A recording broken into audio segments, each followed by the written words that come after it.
Yes. Yeah, she's giving her positive focus. So Mike has been a complete lifesaver for our team, getting everybody to kind of work together. And she has a really unique, cool story on just basically kind of I'll let her kind of tell it, but like just the qualities that she uses now to be able to do all the things that she does that may be a little bit different than kind of what you might have assumed when you were like, 15, 16, 17, anytime around that age group. Um, so, Michael, I'll open the floor to you. I think we got does everybody see my screen? Yep, yeah. The Okay. email. All right, sweet.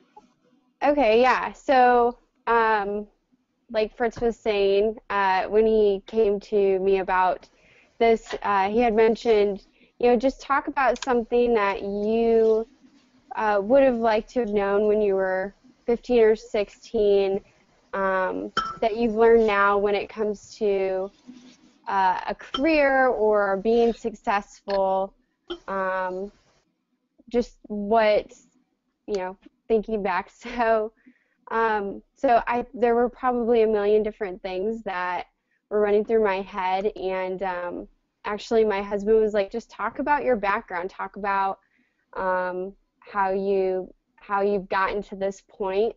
Um, and so yeah, so I started thinking about that more, and so to give you a little bit of my background, I was raised by a single parent, my mom.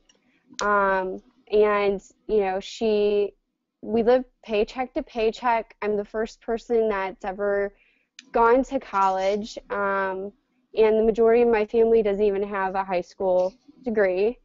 Um, and my family, my grandparents, my mom pushed me, and she always said, you have to go to college. But really, I mean, my grandparents came from a time when that wasn't college or education wasn't really a big deal.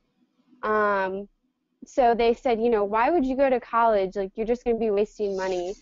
I also grew up with a learning disability, um, basically where like I don't retain information.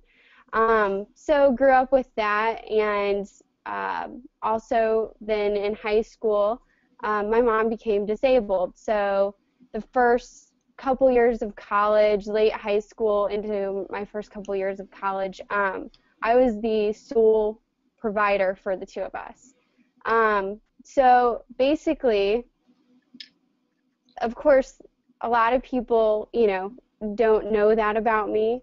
Um, and a lot of people just would probably kind of look at like hurdles and um, that scenario and just kind of not want to go forward. And growing up, there were a lot of stereotypes about, um, you know, uh, if you come from a poor family, you're not going to be successful. You're not going to go to the college. You're not going to go to a decent college, at least. If you have a learning disability, you're dumb.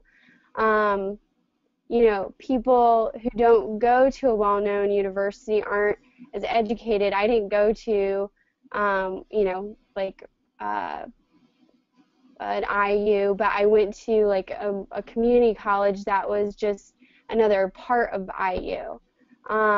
But either, everyone has these different backgrounds.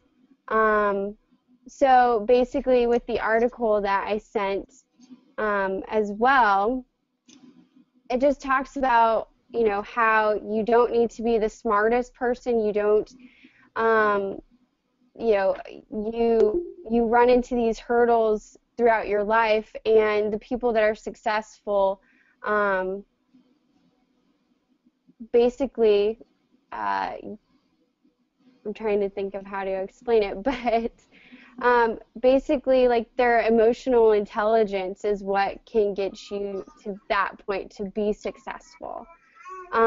So you, and there was a sentence